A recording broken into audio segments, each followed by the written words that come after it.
మరో breaking news చూస్తున్నాం. హైదరాబాద్ గాంధీ భవన్ దగ్గర ఉద్రిక్తత వాతావరణం చోటు చేసుకుంది. లోక్సభ ప్రతిపక్ష నేత రాహుల్ గాంధీపై ఎఫ్ఐఆర్ నమోదును నిరసిస్తూ తెలంగాణ యూత్ కాంగ్రెస్ నేతలు ఆందోళనకు దిగారు. ప్రధాని మోదీ, బీహార్ సీఎం నితీష్ కుమార్ దిష్టిబొమ్మను దగ్ధం చేశారు.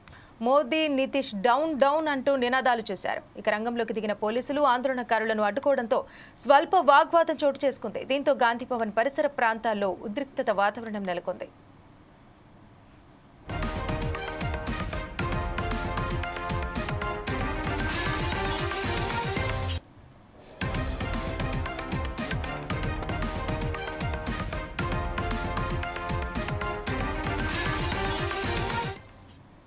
హైదరాబాద్ గాంధీ భవన్ దగ్గర ఉద్రిక్తత చోటు చేసుకుంది. లోక్సభ ప్రతిపక్ష నేత రాహుల్ గాంధీపై ఎఫ్ఐఆర్ నమోదును నిరసిస్తూ తెలంగాణ యూత్ కాంగ్రెస్ నేతలు ఆందోళనకు దిగారు. ప్రధాని మోదీ, బీహార్ సీఎం నితీష్ కుమార్ దిష్టిబొమ్మ దగ్ధం చేశారు.